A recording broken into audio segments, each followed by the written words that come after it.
Hola a todos y a todas, sean bienvenidos a la revisión del ensayo número 8 correspondiente a la asignatura de competencia lectora. El día de hoy junto a Constanza Goldmich estaremos revisando cada una de las preguntas y para ello entonces espero que hayas rendido el ensayo y que puedas ahí ir contrastando con tus respuestas.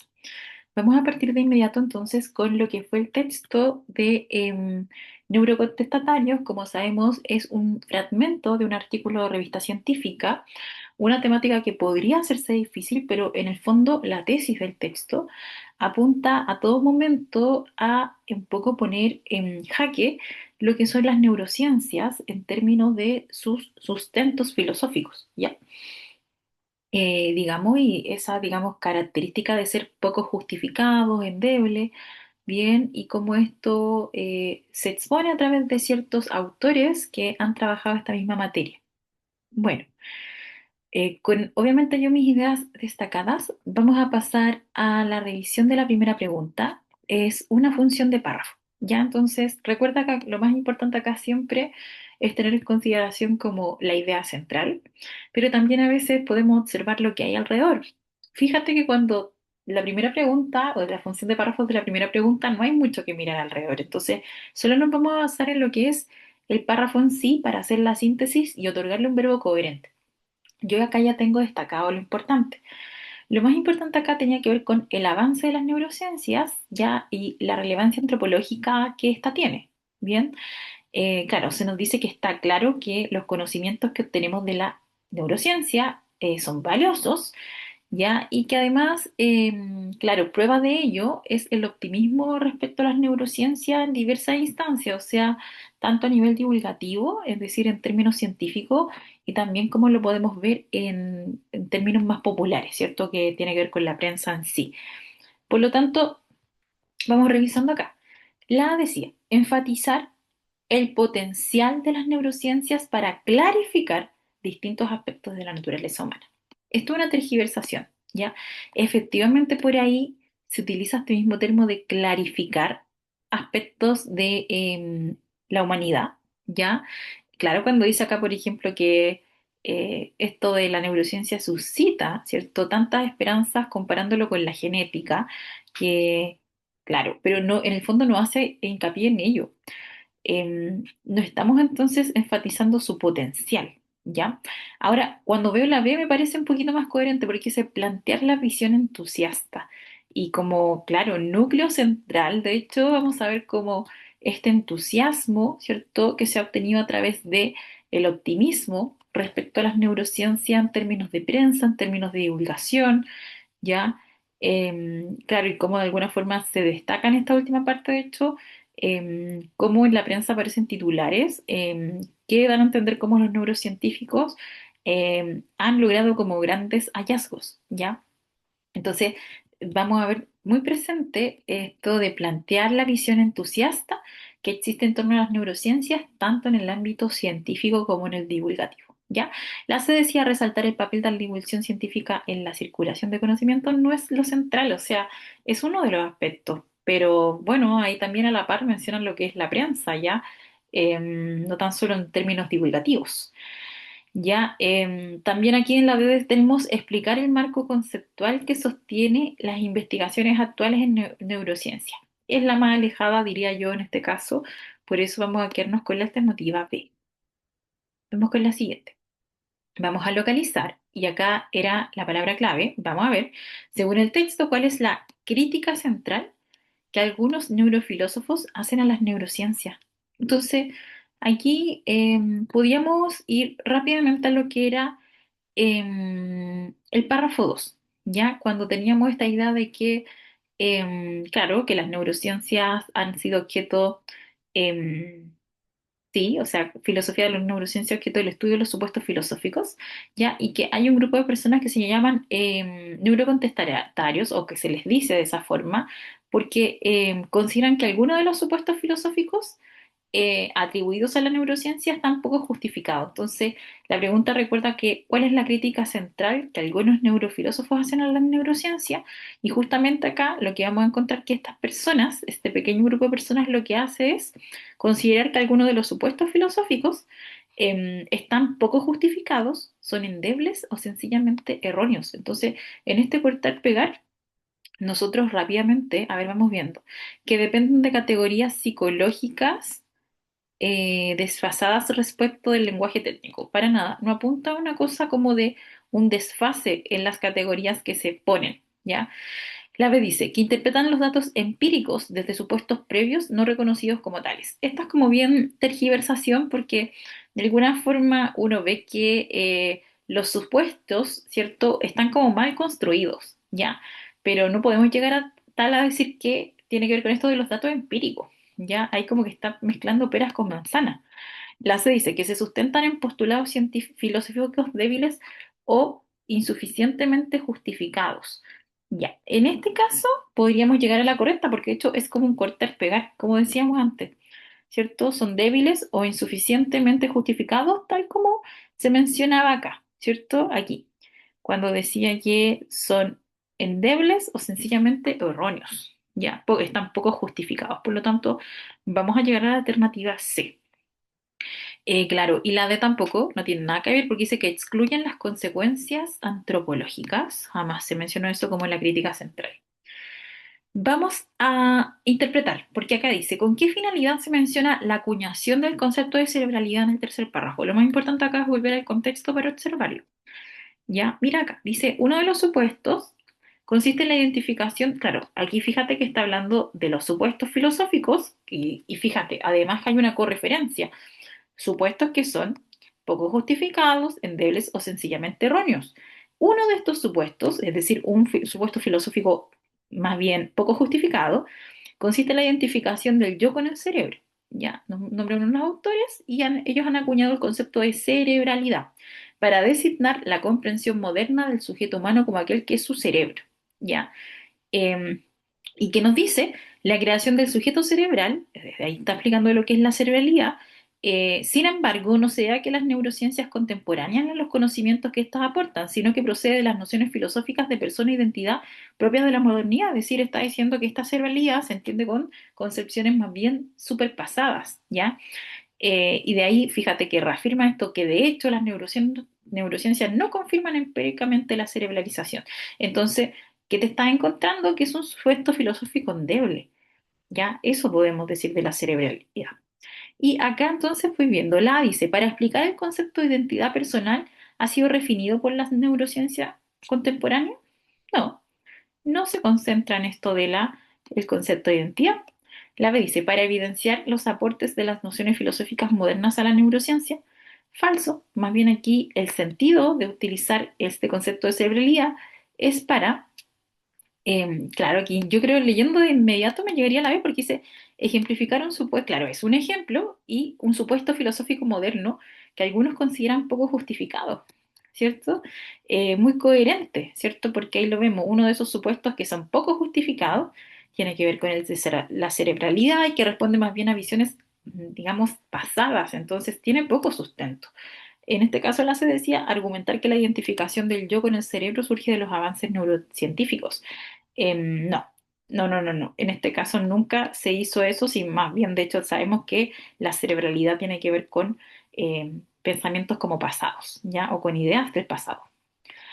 Nos vamos a trabajar la 4. ¿Con qué propósito se menciona Peter Harker y Max Bennett?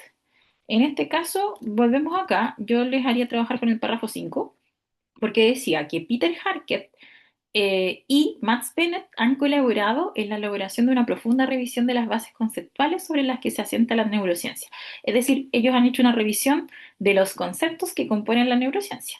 Y la postura que ellos tienen, dice, su postura se opone al consenso neurocientífico actualmente establecido, hasta el punto de afirmar que buena parte de los experimentos de las neurociencias son sin sentidos. Entonces vamos a ver que estos autores lo que muestran más bien es como un ejemplo de los neurocontestatarios donde ellos revisan las bases conceptuales y se dan cuenta de que la neurociencia tiene varios errores en esos términos de sus bases, ¿ya?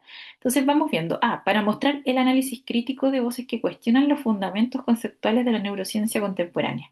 Me suena muy a que es, pero igual siempre acá yo reviso, ¿ya? Yo diría que es, pero la voy a dejar ahí. La B dice, para evidenciar su contribución metodológica al desarrollo experimental en el campo de las neurociencias. falso. No hay una contribución metodológica, ¿ya? Ellos no es que sean que hagan neurociencia, más bien ellos son voces que analizan, ¿ya? Que elaboran un análisis, ya revisando las bases conceptuales para decirnos que son un sin sentido, eso es lo que dice, ¿ya? Sí, para destacar su labor como autores que han replanteado los fundamentos de la neurociencia. No, no lo han replanteado, ellos analizan, insisto. Y la D, ilustrar los beneficios del trabajo interdisciplinario entre filosofía y ciencias cognitivas. Esta sería la distractora, yo creo, pero no está mostrando los beneficios, sino que más bien aquí se muestra esto de los neurocontestatarios a través de el ejemplo de ellos para que nos demos cuenta entonces cómo se cuestiona esto de la neurociencia a partir de qué cosa, ya que tiene que ver más bien con sus fases. Vamos a trabajar una pregunta directa, bueno, acá localizamos porque dice, según el texto, ¿a qué afecta un mal uso de los conceptos en la neurociencia? Entonces, yo aquí trabajaría con conceptos clave. Afecta mal uso de los conceptos en la neurociencia. Podemos volver al texto, obviamente. Ya, mira, en el párrafo 6 vas a encontrar la respuesta, porque decía, un mal uso de conceptos psicológicos como percepción, memoria, imagen mental, emoción o volición hacen que las investigaciones empíricas resulten más planteadas o erróneamente interpretadas. Es decir, tienes el concepto, pero ya todo lo que viene a posterior está errado, porque en el concepto mismo está el error. ¿Ya? Ahí lo veíamos también incluso con el caso de la cerebralidad, ya ejemplificando cómo quizás el concepto se construye con algo muy del pasado y en el fondo no tiene ese componente empírico, ¿ya? Entonces, ¿qué es lo que va a dar por resultado? Em, sí, investigaciones empíricas mal planteadas o erróneamente interpretadas. O sea, directamente tú te podrías ir a trabajar aquí como la correcta, la D. Experimentos mal planteados e interpretaciones erradas. Claro, experimentos porque estamos hablando de lo empírico y ahí tenemos el concepto clave para decir que es empírico, ¿ya? No tiene que ver con un errado procesamiento de la información, a ideas reduccionistas ni a representaciones causales. Vamos con la 6. ¿Qué postura adopta el autor respecto al vínculo entre neurociencia y filosofía? Entonces vamos a evaluar ya la postura respecto al vínculo entre neurociencia y filosofía. Y acá lo que tú vas a ver, ¿cierto? Es que en el párrafo 11, ¿cierto? Nos dice que, sí, más que en el párrafo 11, a ver si lo encontramos antes, ¿ya? Sí, por acá está. Ya. Dice, sí, no se trata de un uso metafórico inocente, sino de un grave error conceptual que podría conducir a las neurociencias al sinsentido. Este tipo de errores son evitables y por eso es tan necesario que neurocientíficos y filósofos trabajen juntos en la clarificación conceptual, en el diseño de los experimentos y en su interpretación. Entonces ahí tenemos el momento donde se vincula neurociencia y filosofía, y más bien, ¿qué nos está comunicando acá? Casi como una necesidad de un trabajo en conjunto entre filosofía y neurociencia para clarificar conceptos, diseñar experimentos y luego interpretarlos de buena manera. Por lo tanto, aquí la Haya me suena muy correcta. Integradora porque destaca la necesidad de colaboración entre ambas disciplinas, muy coherente con lo que acabamos de leer. La B decía crítica porque desconfía de los avances de la neurociencia. Ojo, porque esto uno lo puede tomar como a partir del texto en general, pero la pregunta siempre es muy local en este sentido porque es respecto a una cosa puntual, ¿ya? Entonces, esto no te sirve para lo que se te está pidiendo. La C dice escéptica porque relativiza el valor de los hallazgos empíricos, tampoco lo hace. Se limita a exponer distintas visiones sobre el quehacer científico. En este caso queda muy claro que es la A, ya dado que recuerda que es una evaluación de postura de algo muy concreto, el vínculo que se veía solamente al final, ¿ya? Vamos con la 7. Según el autor, ¿qué medida ayudaría a evitar los errores conceptuales que afectan a la neurociencia? ¿Ya?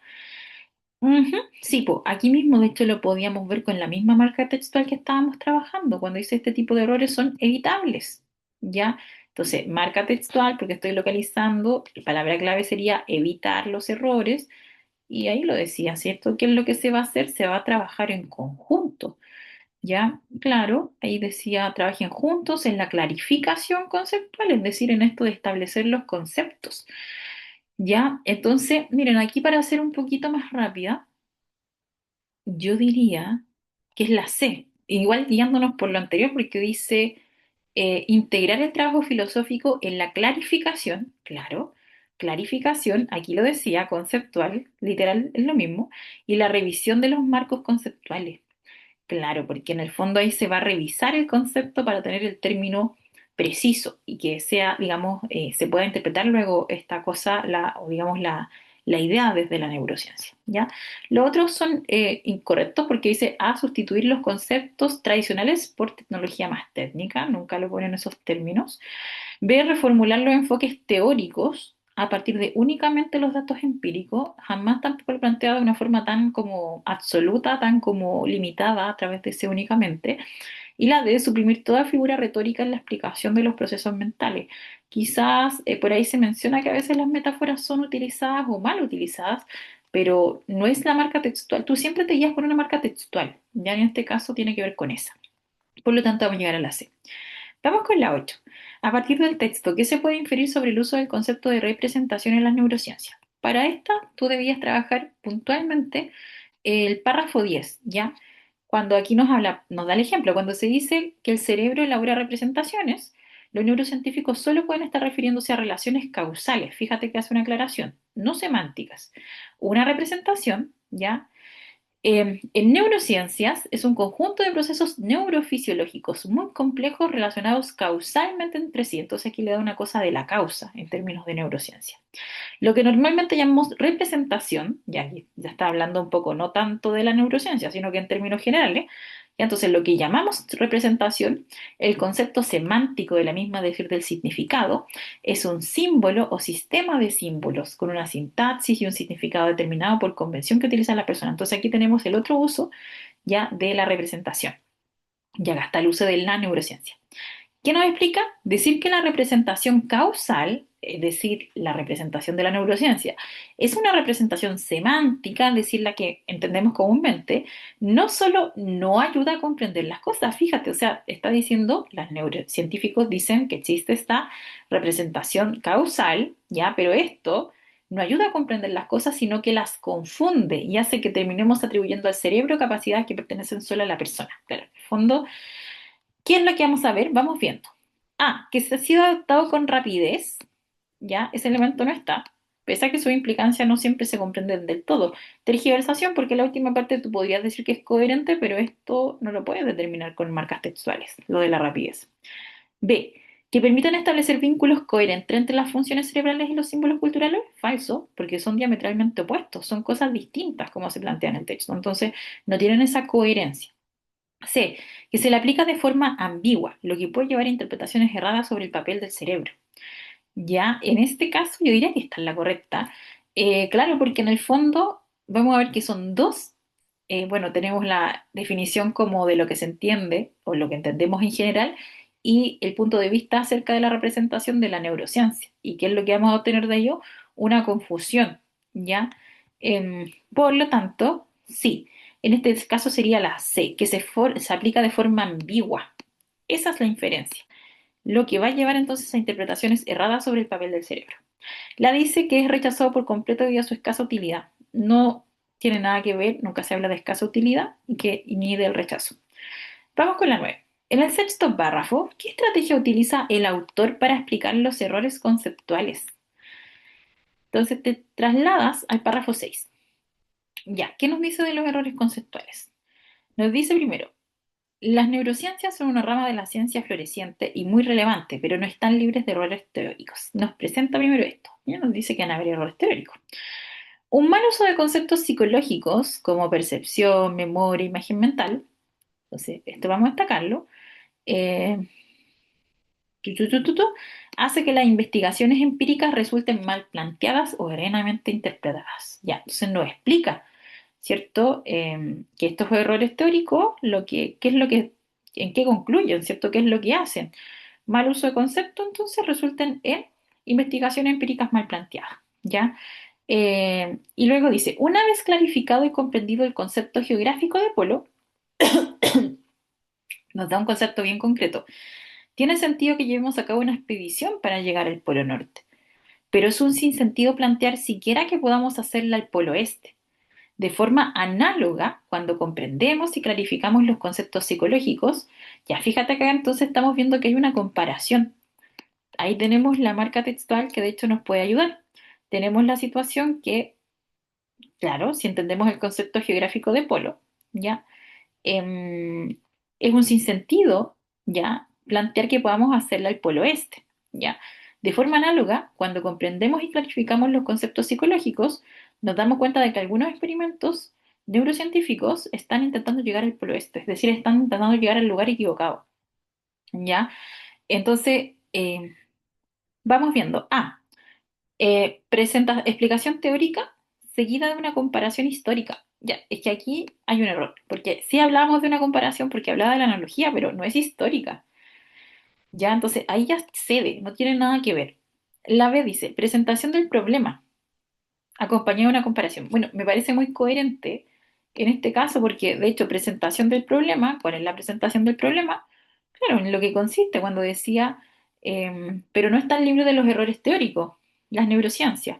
¿Ya? Y nos explica, un mal uso de estos conceptos hace que las investigaciones, entonces ahí está el problema, ¿cierto? Que tengan, em, digamos, investigaciones empíricas resulten mal planteadas. Por lo tanto, claro, es súper coherente la B. La C dice, definición del concepto falso no se define como tal, es decir, no responde al atributo esencial, ¿ya? Eh, y la D dice exposición del conflicto epistemológico, es decir, el conflicto como en términos de el concepto mismo, ¿ya? Pero en este caso tampoco hay cita de autoridades, por lo tanto está súper mala. Vamos con la última de este texto. ¿Cuál es la función del párrafo 8 dentro del texto? El párrafo 8 siempre aquí, recuerda, como ya está metido como en el centro, vale la pena también observar qué es lo que venía antes o qué es lo que viene después para poder como contemplar la relación entre párrafos. De hecho, tratemos de trabajar el párrafo 7 para ir haciendo como un análisis. Ya primero bueno, sugiere que Descartes o Descartes, ¿cierto?, distinguió entre cuerpo y mente, ¿ya? Y atribuyó otras capacidades al alma, ¿ya? Claro, va haciendo una seguidilla de cómo ciertos autores o neurocientíficos, ¿ya?, permanecieron fieles a esa idea de dualismo, ¿ya?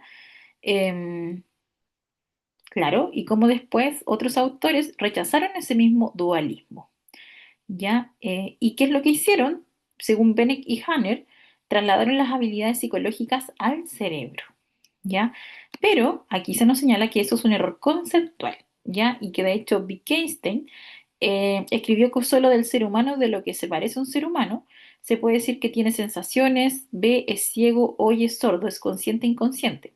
Inspirados tanto en esta frase como en el espíritu de la filosofía de Wittgenstein, es decir, en el análisis del uso que hacemos de las palabras, Ben y Harker defienden que el cerebro no es un sujeto lógicamente apropiado para los predicados psicológicos. El cerebro no ve ni es ciego, no oye ni es sordo, no toma las decisiones ni indeciso, no es consciente ni inconsciente. Y entonces, ¿qué nos está hablando del error conceptual que antes ya quizás habíamos visto por lo de la esto de la cerebralidad, ¿cierto? Porque estos autores lo que hacen es defender que el cerebro no es un sujeto lógicamente apropiado para los predicados psicológicos, ¿ya? Y ahí nos dice, el cerebro no es que vea, no oye ni es sordo, no toma decisiones, ¿ya? Y entonces luego dice, sabemos qué significa que una persona vea algo o tome una decisión, pero no tenemos ni la más remota idea de qué puede significar que un cerebro vea algo o tome decisiones. Un poco sigue la línea del párrafo anterior, si te fijas. Las reglas que nos damos para el uso del término ver en el caso humano no tienen nada que ver con las que pretenden algunos en el caso del cerebro. ¿Ya? Entonces, la función de este párrafo, vamos a ir viendo. Profundizar en la crítica a la atribución de capacidades psicológicas del cerebro. Súper coherente. El verbo está muy bueno porque sigue la línea, es decir, profundiza un aspecto que ya había sido tratado en el párrafo anterior. Por eso acá siempre nosotros en la función de párrafo lo que aconsejamos es que pueda observar también el contexto previo. Ya a veces va a dar luces de esa función específica del párrafo. La vez dice contrastar la postura filosófica de los neurocontestarios con la visión tradicional. No. C. Ejemplificar los límites del conocimiento empírico, tampoco. Y D. Introducir una nueva distinción entre el lenguaje científico y cotidiano. No tiene nada que ver una con la otra. Creo que los distractores en esta sí estaban. La pregunta estaba difícil, pero porque el párrafo en sí no es tan fácil de encontrarle el sentido, pero sin embargo los distractores en este caso estaban muy alejados a lo que comunica como idea central el párrafo y que tenía que ver con cómo el cerebro, ¿cierto? No es que vea, no es que sienta, ¿ya? Bueno, con esta entonces pequeña revisión, vamos a pasar ahora a la lectura número 2. Bienvenidos alumnos y alumnas, profesora Constanza acá. Vamos a continuar esta revisión de ensayo con la lectura número 2 sobre la alergia. Preguntas 11 a 19, vamos a ello. Los colorcitos como siempre, muy bien, muy bien. Vamos a las preguntas. Pregunta 11. ¿Qué función cumplen los subtítulos dentro del texto? Esta es una pregunta de evaluar. Las alternativas: captar el interés del lector, hacer el texto más accesible, proveer detalles extras sobre el tema u ordenar los diferentes temas planteados. La alternativa correcta es la dedo, ¿no? Ordenar los diferentes temas. Si nos fijamos, vamos desde el principio del texto, ¿no es cierto? ¿Qué es la alergia? ¿Qué es la atopia? ¿Qué es el sistema inmune? ¿Qué son las inmunoglobulinas? ¿Qué son los alergenos? ¿Cómo se desencadena la alergia? ¿Se puede tener alergia al primer contacto con el alérgeno? Etcétera. ¿Qué hacer el alérgeno y la IgE? En otras palabras, los diferentes temas, ¿no es cierto? Que se van tocando desde el más básico hasta los que van surgiendo a través del tiempo, a través del texto. Ordenan entonces los diferentes temas planteados. Esto es muy común, ¿no es cierto? Con subtítulos. Típicamente, ¿no es cierto? Ordenan el texto. 11 dedo, 11 dedo. Entonces, 11 dedo. Fin de la pregunta 11. Vamos a la 12. ¿Cuál es el tema del séptimo párrafo? Pregunta interpretar. Síntesis, ¿cierto? A. Funcionamiento del sistema inmune. Barco, tipos de alergia más comunes. Casa, sensibilización ante un alergeno. Dedo, alérgenos y niveles de inmunoglobulina E. Acá la respuesta correcta, ¿no es cierto? Es la C, sensibilización ante un alérgeno. Vamos a ver dónde está, ¿no es cierto? El séptimo párrafo dice, en un determinado momento empieza el proceso de sensibilización, la persona va formando IgE frente a un alérgeno concreto ante las exposiciones repetidas. Puede ser que inicialmente el nivel sea bajo o la cantidad de la alérgeno sea pequeña y la persona aparentemente esté tolerándolo bien y después puede ir aumentando hasta alcanzar un nivel determinado a partir del cual el contacto con el alérgeno ya desencadena síntomas de alergia, ¿cierto? Es decir, cómo se va produciendo la sensibilización frente al alérgeno hasta culminar, ¿no es cierto?, en una reacción directamente alérgica. 12 12 casa. Fin de la pregunta 12, vamos a la 13. ¿Para qué menciona el autor el caso de un bebé que habiendo tomado leche materna, podríamos añadir, ¿no es cierto?, sin gran problema, sin gran síntoma, muestra síntomas de alergia cuando empieza a tomar leche de vaca? Pregunta de interpretar, ¿no es cierto? Las alternativas son A, ejemplificar que uno puede tener contacto con alérgenos sin darse cuenta. Barco, ejemplificar dos alérgenos muy parecidos, ambos tipos de leche. C, ejemplificar una alergia típica que comienza en la infancia temprana. O D, ejemplificar una alergia específicamente alimentaria y grave. La alternativa correcta, ¿no es cierto?, es A. Uno puede tener contacto con un alérgeno sin darse cuenta. Y vamos acá, ¿no es cierto?, en el párrafo ahí donde nos habla del caso del niño, dice, como ejemplo, el bebé que solo ha tomado lactancia materna y presenta síntomas con la primera toma de leche derivada de la vaca, a través de la leche materna pasan al bebé, ¿no es cierto?, restos de elementos que toma la madre, y en realidad el bebé ha tenido previos contactos con trazas de leche de vaca. Entonces ahí es donde su sistema inmune eventualmente creó esas IgE, esas inmunoglobulinas, que son las que están detrás de estos alergias. Por lo tanto, a ejemplificar, como uno puede tener contacto con un alérgeno sin siquiera darse cuenta, en este caso cruzado con la leche de la madre. 13A, 13A. Fin de la pregunta 13, dirijámonos a la 14. Según el texto, la palabra atopia se refiere a, ya, ok, una pregunta a localizar. A, una alergia particularmente grave. B, una alergia hereditaria heredada. C, una alergia con manifestaciones cutáneas en la piel. Dedo, una tendencia general a la alergia. La respuesta correcta es dedo. Fijémonos al principio, bastante al principio del texto, ¿no es cierto? En el párrafo dice, la atopia se refiere a una gran facilidad para desarrollar alergia y mantenerla generalmente frente a muchas sustancias. Es decir, se habla de atopia cuando una persona es muy alérgica normalmente a muchas cosas. Porque es normal para una persona tener una alergia, ¿no? Pero hay personas que son las más atópicas, que tienen muchas, que en general esas típicas como personas que uno dice alérgico a todo, comillas, ¿no? De ese tipo de cosas estamos hablando. 14 dedo, entonces, 14 dedo, tendencia general a alergia. Fin de la pregunta 14, dirijámonos a la 15, una pregunta. Interpretar. ¿Qué relación hay entre los párrafos 10, 11 y 12? Entonces, interpretar. A. El 12 explica cómo comienza la alergia. El 11 y 12, cómo es la reacción exagerada del organismo alérgico. D. Barco. El 10 establece la necesidad de contacto con el alérgeno para que haya alergia. El 11 y 12 continúan el tema y ejemplifican. K se explica por qué no hay alergia al primer contacto con el alérgeno. 11 y 12 explican qué es un falso primer contacto. Dedo define que es una reactividad cruzar la alergia. 11 y 12 dan ejemplos de alergias que suelen darse juntas.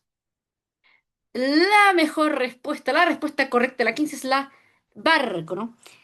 Veamos. Establece la necesidad de contacto para que haya alergia. 11 y 12 continúan y ejemplifican. La, en el día, toda esta sección se llama ¿Se puede tener alergia al primer contacto con un alérgeno? Y empezamos con el 10, ¿no es cierto? Que dice, en principio no es lo habitual, aunque conviene matizar este aspecto, se puede tomar contacto con una sustancia, ¿no es cierto? Sin darse cuenta, bla, bla, bla, bla. Después, ejemplos de este tema. Y después explicita que diferencia, ¿no es cierto?, el falso primer contacto de una alergia realmente causada con un primer contacto, que tiene que ver con que la alergia, en realidad hay alergenos muy, muy parecidos molecularmente. Entonces, en el fondo, no tuviste contacto con el alérgeno, pero sí con una cosa muy parecida. Por lo tanto, el gran tema, ¿no es cierto?, es contacto con el alérgeno y alergia, ¿no es cierto? Va más allá de un falso primer contacto, la C no es. Eh, el 10 no grafica la reactividad cruzal alergia, no es el D. Y la A y ninguno de estos tres habla de la reacción del organismo alérgico, por lo tanto tampoco es la A, es la C. 15C. Fin de la pregunta 15, vamos a la 16. Según el texto, alergias que no pueden que pueden, perdón, darse juntas no incluyen. Pregunta a localizar, la clásica, como yo le digo, localizar al revés. Veamos. A. Alergia a las gambas y langostinos. Barco, caspa de gato y carne de cerdo. Casa, leche de vaca y castañas. Dedo, látex y plátano. La alternativa correcta es C. Leche de vaca y castañas. Acá, ¿no es cierto? Tenemos que hacer la revisión del revés. Y encontramos gambas con cigalas y langostinos. Ahí está. Caspa de gato con carne de cerdo. Ahí está. Látex con el plátano. Ahí está. Y por lo tanto, la que no está, y la que es correcta, porque nos dicen cuál no incluye, es leche de vaca y castañas. Látex con castañas sea. Que no es la Chosmen, no es lo mismo. Siguiente, mi público. Es la 17. Ya dijimos entonces 16C. 16C, fin de la pregunta 16. Vamos a la 17. Dice, el autor del texto menciona las leucocitos y las gamma globulinas. ¿Cuál es el objeto u objetivo de? Pregunta interpretar. A. Mencionarlas como parte del sistema inmune. Barco, distinguir entre distintos tipos de alergenos. Casa, detallar cómo se produce la inflamación. O dedo, explicar cómo funciona la reacción alérgica. La pregunta del millón de dólares es cuál es la alternativa correcta. Es la A. Mencionarlas como partes del sistema inmune. Vamos a ver, ¿no es cierto? Dirijámonos rápidamente hacia arriba. Y dice, las principales componentes son, estamos hablando de qué es el sistema inmune. Párrafo 3. Las principales componentes son unas células, leucocitos o glóbulos blancos de la sangre y las gamma-globulinas, conocidas popularmente como las defensas o las gamas. Entonces, está hablando del sistema inmune y dos de sus componentes, ¿no es cierto?, son las gamma-globulinas y los leucocitos. 17A. 17A. Fin de la pregunta 17, vamos a la 18. ¿Qué pregunta sintetiza mejor el noveno párrafo? Pregunta entonces de interpretar específicamente de síntesis. Alternativas son A. ¿Qué produce la inflamación propia de una reacción alérgica? Barco. ¿Quiénes tienen una reacción alérgica frente a poca cantidad de alérgeno? Casa. ¿Hay una cantidad mínima de alérgeno para causar una reacción alérgica? Dedo. ¿Por qué puede desencadenarse una reacción alérgica frente a trazas de un alérgeno? La respuesta es correcta, es C. ¿Hay una cantidad mínima de alérgeno para causar una reacción alérgica? Vamos viendo, ¿no? Noveno párrafo.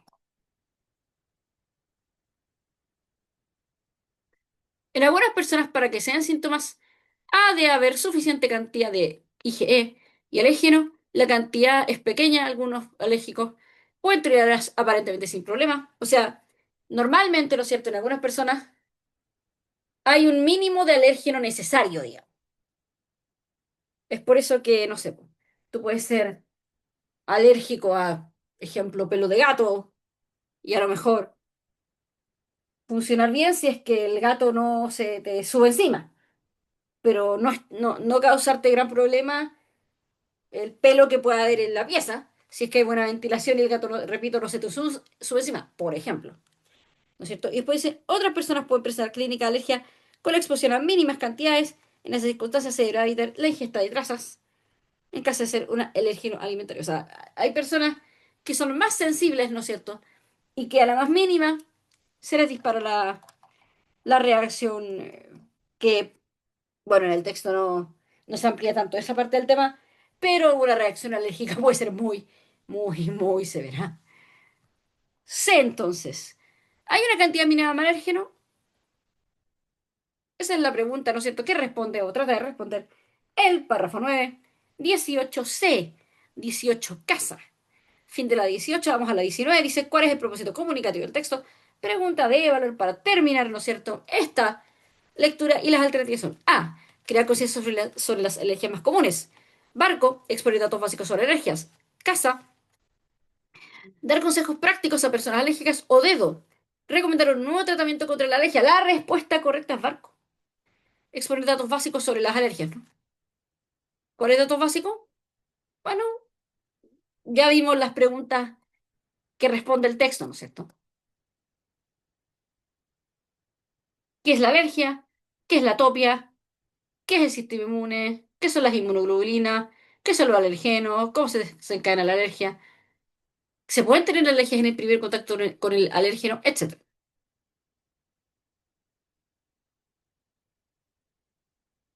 ¿Y qué hacen los alérgenos y la IgE? Si vemos, ¿no es cierto?, todas estas preguntas, nos vamos con la idea 19, barco, exponer datos básicos, ¿no es cierto?, sobre la alergia. Eh, va, no podemos definirlo como A. Tampoco da consejos prácticos. No está dirigido a personas alérgicas. Y tampoco habla de un tratamiento específico. De partida, eh, si habláramos de un tratamiento específico, supongo que hablaríamos de tratamiento específico sobre este, digamos, tipo de alergia, porque obviamente según el tipo de alergia y el tipo de síntomas es el tipo de tratamiento, ¿no? En fin, 19 barco. Con esto finalizamos el trabajo de este texto y podremos pasar al siguiente. Vamos a pasar a la lectura número 3. Este es un fragmento, un ensayo escrito por Gabriela Mistral que se titula Pasión de leer. Bien, entonces vamos a ver distintos segmentos o subtemas, ¿cierto? En relación a esto del dar el apetito o de alguna forma promover la lectura, ¿cierto? En la primera infancia, la pasión subida, que tiene que ver como esta relación ya de atracción entre la lectura y la persona, y las paciencias, que tiene que ver justamente con este mismo concepto para de alguna forma cuidar este asunto de lo que se le entrega al niño, ¿ya? Entonces, partimos con el ejercicio 20 que dice, ¿a quién se dirige principalmente Mistral en el texto anterior? Bueno, Mistral, aquí vamos a encontrar distintos momentos para poder indicar que a quién se dirige es a padres y maestros, ¿ya? O sea, lo tenemos, por ejemplo, aquí en Pasión, Pasión de Leer, ¿cierto? Se nos habla en cómo se dirige aquí la faena del libro que corresponde a cumplir a maestros y padres. ¿ya? Y que tiene que ver con esta apetencia del libro, tenía que ver en primer lugar como algo cotidiano y que se daba en algunos casos en la primera infancia por parte de los padres. Estaba la figura de la madre ahí, ¿cierto? También habla acá de los maestros, de los profesores, cuando cometen errores, de presentarles como libros más complejos, ¿ya? O grandes clásicos. Y por lo tanto, en términos generales, uno puede llegar a esta idea de que se dirige principalmente a quienes son padres y maestros. Por eso nos vamos a quedar ahí con la alternativa B. Vamos a pasar con la 21 y dice acá, en el tercer párrafo, ¿qué idea da a entender la metáfora de la leche? Muy concreto acá, estamos trabajando con lo que es la metáfora de la leche. Entonces, vamos aquí, decía, siempre observa el contexto de la frase. Dice, la primera lectura de los niños sea aquella que se aproxima lo más posible al relato oral del que viene saliendo, es decir, a los cuentos de viejas y los sucedidos locales. Folclor, mucho folclor, todo el que se pueda, que será el que se quiera. Se trata del momento en que el niño pasa de las rodillas mujeriles al seco banco escolar y cualquier alimento que se le llegue debe llevar color y olor de aquellas leches de anteayer. Ya, estas leches, entonces ahí la metáfora de la leche, ojo, está refiriéndose a la lectura, obviamente, ¿cierto? Entonces, claro, porque en el fondo ahí lo vamos sustituyendo. Eh, claro, se refiere entonces quizás a las lecturas anteriores, porque ahí lo tenemos en el contexto, dice, se trata del momento en que el niño pasa de las rodillas mujeriles, ya, es decir, de las rodillas de la madre al seco banco escolar, cuando ya está escolarizado. Y cualquier alimento, esta lectura, ¿cierto? Que se le dé, debe llegar color y olor de aquellas leches de anteayer, es decir, de sus primeras lecturas, ¿ya? Luego puntualiza que estas leches folclóricas son enmirreadas en varias razas. Entonces nos va a dar ejemplos. En la española, ya estas leches o estas lecturas conservan ciertos elementos. Bueno, como ya nos queda muy claro que la metáfora hace alusión entonces a las leches o las primeras lecturas que deben parecerse a los relatos que las madres contaban a sus hijos en la etapa escolar, ¿ya?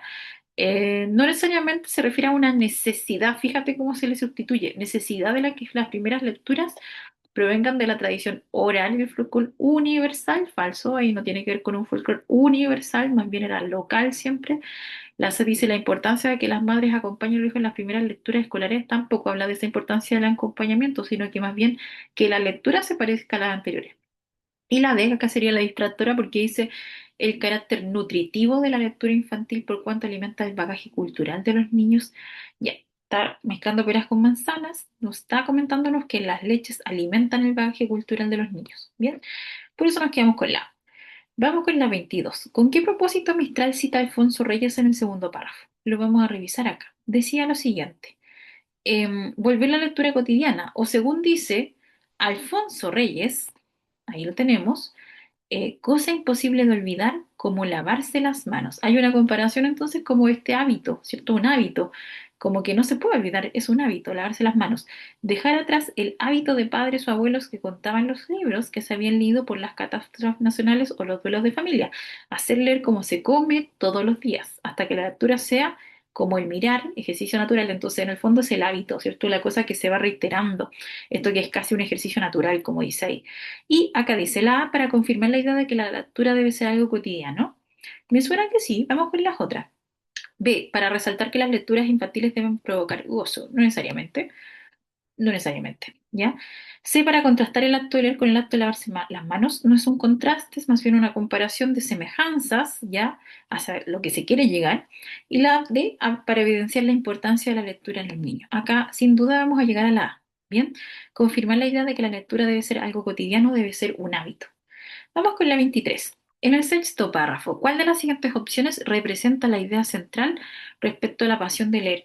Mira que esta pregunta está muy en línea con lo que hace el DEMRO hoy en día, ¿cierto? Entonces, no es que tengamos que sintetizar un párrafo, sino que tenemos que sintetizar un concepto. Nosotros estamos sintetizando la idea central respecto a la pasión de leer en el sexto párrafo.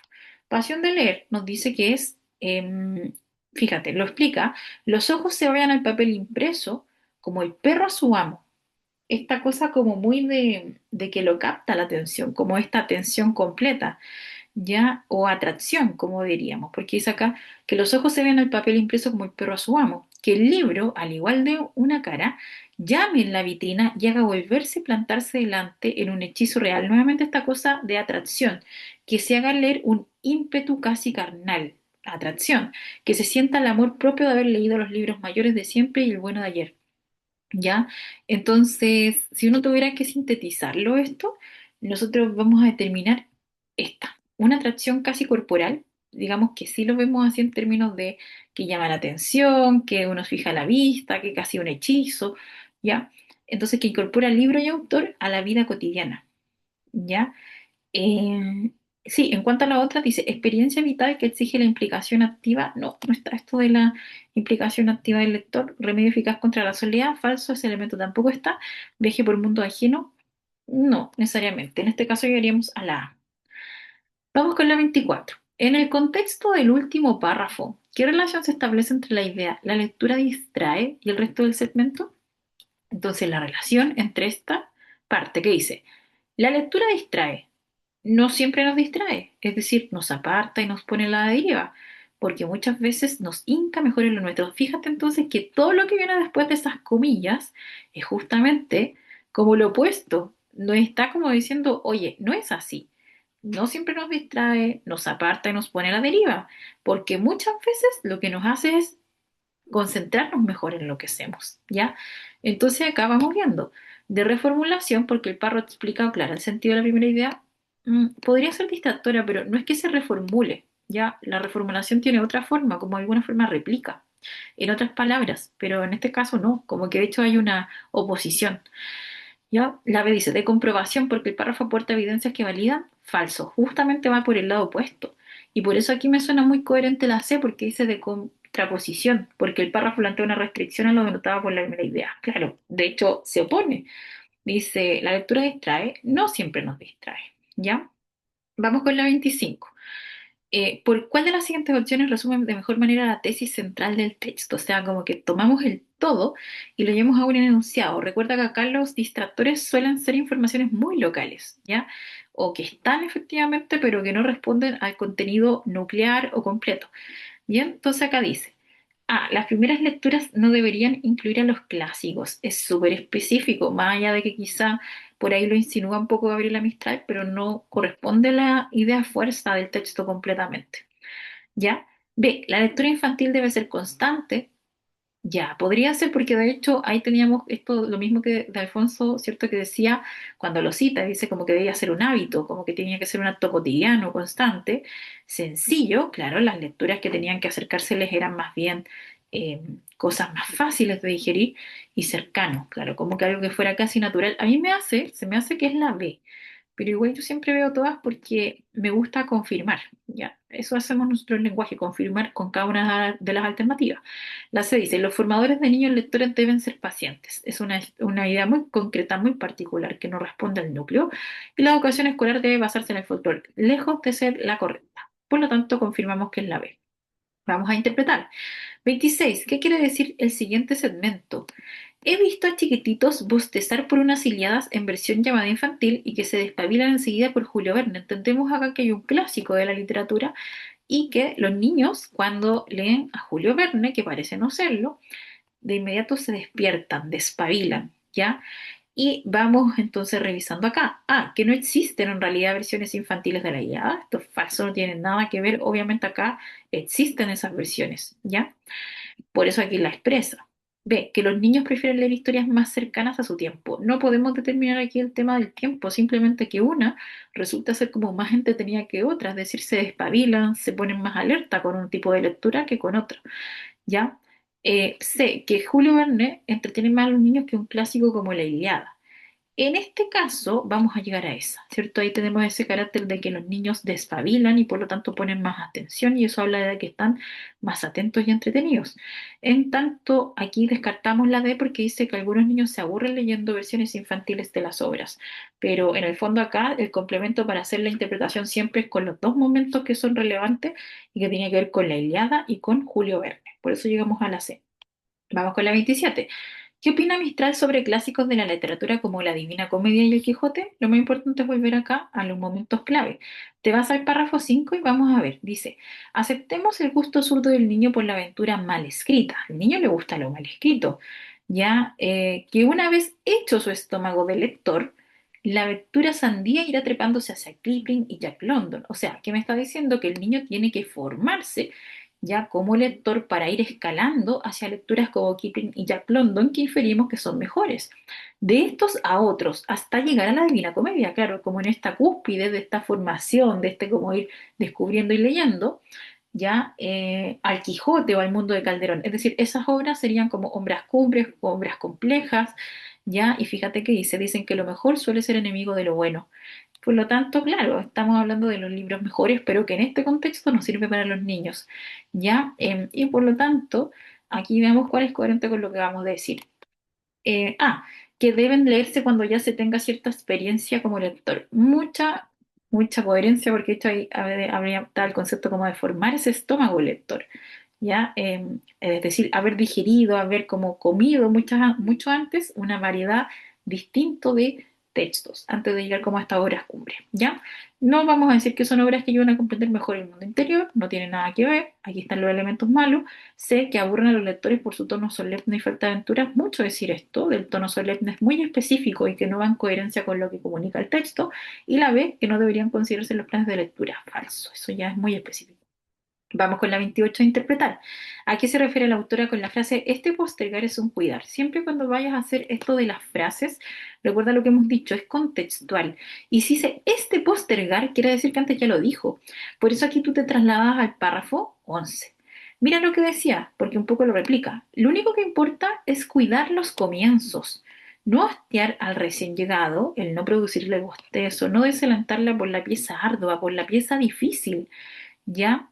Quedan para después las limpias del material, los cuidados acérrimos del repertorio, la organización de los temas. Ya, pues entonces, ¿qué es lo que pasa aquí? ¿Cierto? Nosotros, o lo que se tiene que hacer es cuidar los comienzos de la lectura en los niños, ya, y no desalentar con lecturas complejas, con la pieza ardua, como dice ahí, con lo difícil. Este postergar, refiriéndose a esta cosa difícil, es un cuidar, un racional acomodamiento del huésped antes de contarle la heráldica de la casa de los libros. Entonces, vamos a ver, al aplazamiento de los temas racionales, nada que ver acá lo racional, ¿ya? No tiene que ver con temas racionales, ¿ya? Sino que habla de lo complejo. B, a la disposición de acercar las lecturas de forma amorosa, eso es lo malo, forma amorosa.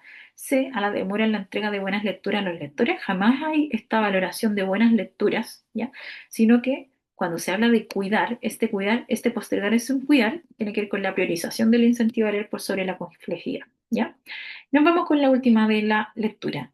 ¿Qué aspecto podría dificultar la comprensión del texto? Aquí un poquito, nosotros nos pusimos a interpretar mucho con la pregunta 27 para entender que las obras que se mencionaban eran obras o grandes obras, obras cumbre, ¿cierto? Pero en el fondo, un aspecto que dificulta en términos también de lectura es, em, sí, la referencia a algunas obras y autores, ¿ya? Entonces, porque claro, si uno tiene mejor más en vista, como qué es lo que significa un Quijote o qué es lo que significa una Divina Comedia, puede entender, ¿cierto? Con mayor facilidad lo que es el texto. Y entonces, al revés, vamos a decir que esto también genera una dificultad de lectura.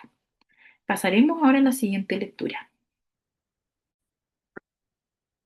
Bienvenidos alumnos y alumnas.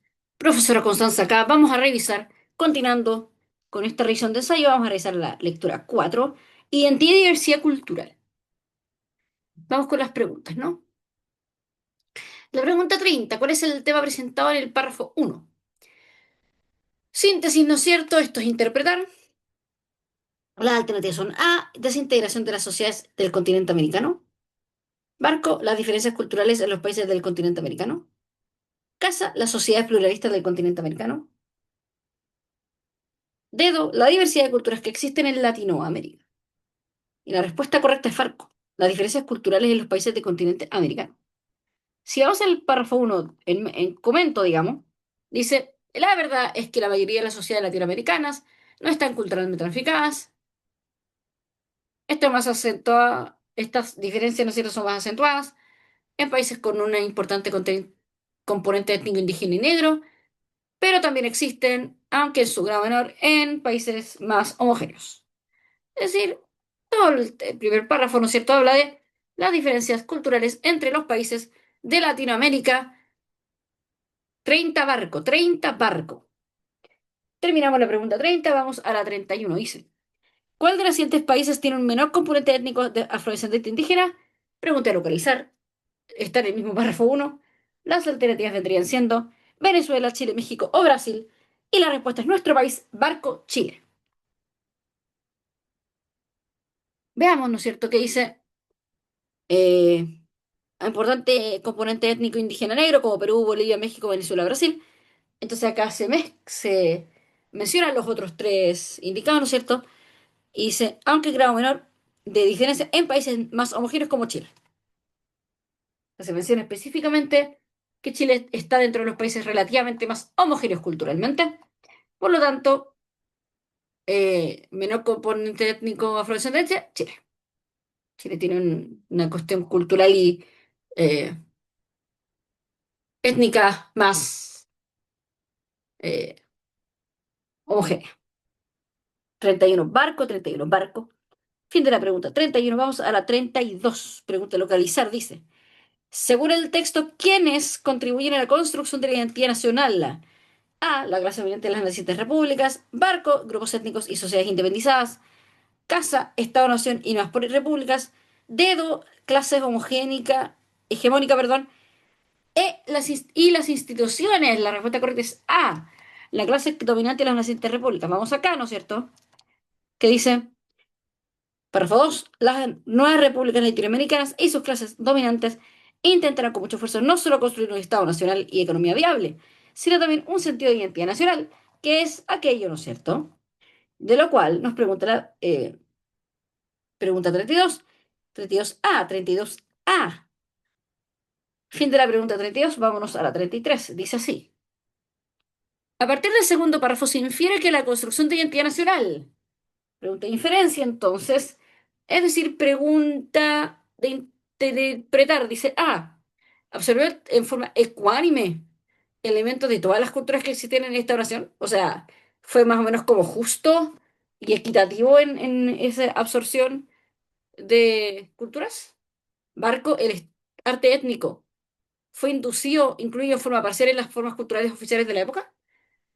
Casa fue un proceso en que integró únicamente un grupo que consolidó la identidad predefinida, o dedo fue fiel a la idea de ser producto de una cultura nacional que existía en las nuevas repúblicas. La alternativa correcta acá es la casa, la alternativa C.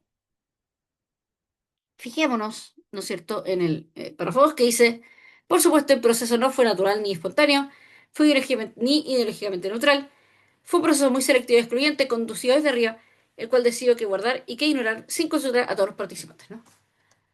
Entonces, sin decir no nos están diciendo precisamente eso, ¿no? Lo que dice la alternativa correcta. La alternativa casa, que al final está hecho desde arriba y fue un grupo específico el que dio toda esta, tomó las riendas de este proceso, ¿no? 33C, 33C. Fin de la 33, vamos a la 34. De acuerdo con la idea que el autor tiene de la construcción de identidad en Latinoamérica, ¿cuál de las siguientes no es una característica esta? Localizar. Ok. Excluyente, espontánea, selectiva o sesgada. La alternativa correcta es barco, no espontánea. Ya vimos en el mismo párrafo 2, ¿no es cierto?, que dice, este proceso, cuando habla de todo el proceso de construcción de la identidad, no fue natural ni espontáneo. En cambio, sí vemos que fue excluyente porque se prefirieron los aspectos dominantes, fue selectiva, lo mismo, y fue cegada porque fue hecha básicamente desde la perspectiva de un solo grupo, ¿no? 34 barco, fin de la 34, vamos a 35. Propósito comunicativo del texto, pregunta de evaluar, dice así, argumentar que el proceso de construcción de identidad es producto de la identidad de las culturas, diversidad de las culturas, perdón. Barco, defender la idea de que el proceso de construcción de la identidad nacional es elaborado por unos pocos grupos que lo predefinen. Casa, exponer los problemas que generó la construcción de identidad en las naciones latinoamericanas. O dedo, destacar la construcción del identitario nacional como una manifestación compleja y heterogénea. Acá, mi gente, la respuesta correcta es la letra barco, ¿no? Defender la idea de que el proceso de construcción de identidad nacional es elaborado por unos pocos grupos que la predefinen. Ya vimos, ¿no es cierto?, revisando preguntas anteriores, este es un punto, ¿no es cierto?, que el texto hace en todo el texto. Fue lo que se ve de la expresión hacia afuera, lo que oficial y públicamente se define como la identidad nacional, no es la verdad. En el sentido de no es lo que realmente el promedio, la persona promedio de ese lugar realmente siente o piensa, sino que es lo que se construye para afuera. Barco. 35 barco, 35 barco. Sigamos con la 36. Dice así. Cuando el autor señala que los criterios para definir la identidad cultural son siempre más estrechos y más selectivos que los crecimientos crecientemente complejos y diversificados hábitos y prácticas culturales de un pueblo, ¿se refiere a qué? Ya, interpretar, ¿no es cierto? A. La definición de identidad es forzada por los pocos que no comprenden las prácticas del pueblo.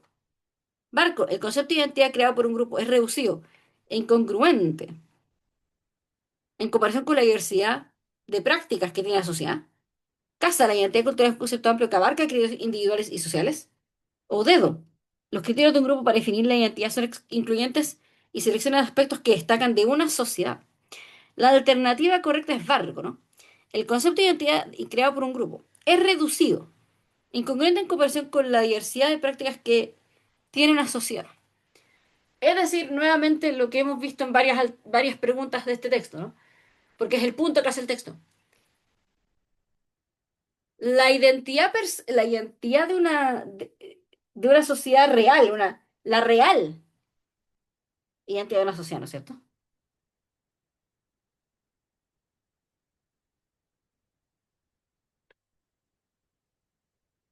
Va mucho más allá de lo que se oficializa. Ese es el punto, ¿no? Va mucho más allá de lo que se publicita, comillas, como oficial. Barco. No es que sea forzada y no es que no se comprendan las prácticas del pueblo como la. No, no es que, más que eso es seleccionar, más bien. Se seleccionan ciertas cosas que se oficializan. Barco. 36 barcos, 36 barcos. Fin de la 36, vamos, fin de la pregunta 36, vamos a la 37. El recurso gráfico utilizado en el texto sintetiza el proceso de construcción de la identidad, señala el párrafo 4. Este último, es importante y es correcto inferir que la diversidad de modos de vida, ok, una pregunta de inferencia, o sea, una pregunta de interpretar. A, es asimilada por las versiones públicas para mostrar la multitud de identidades que hay. Barco es distorsionada por las versiones públicas para inventar una nueva identidad sin precedentes. Casa es potenciada por las versiones públicas para destacar las diferencias de la sociedad. O dedo es reelaborada por las versiones públicas para crear una identidad homogénea. Ok, ok, ok. Aquí hablan de las versiones públicas, ¿no? Cómo se proyecta hacia afuera, como hablábamos hace una o dos preguntas atrás. Y acá la respuesta correcta es dedo, ¿no es cierto? Es reelaborada para crear una identidad homogénea. Dice, ¿no? Párrafo 4. Los criterios para definir una identidad cultural son siempre más estrechos, más selectivos, que los crecientemente complejos y diversificados hábitos y prácticas culturales de un pueblo. En las versiones públicas, la identidad cultural es cuidadosamente escondida detrás de una supuesta uniformidad. Nuevamente, lo que estamos hablando acá, ¿no es cierto? Es que se selecciona un poco qué se filtra o no, se hace una versión menos compleja, una versión más homogénea, más pareja y por lo tanto como más simple, ¿no es cierto? De lo que realmente es teniendo en cuenta que una nación entera, que un país entero, no todas las personas van a ser iguales. No todas las personas van a ser iguales. Y sin embargo, como en las versiones públicas se trata de como que todos los, inserte el país, inserte el pueblo, digamos, son, inserte la característica. Y no están así. Por lo tanto, claro, se simplifica, se relabora para que quede más homogéneo, para que quede más parejito, para que quede como todos, que todos somos o son, dependiendo de la cultura, por supuesto, más iguales de lo que realmente es el caso. 37 dedo. Con eso concluimos la revisión de este texto. Sigamos con el siguiente.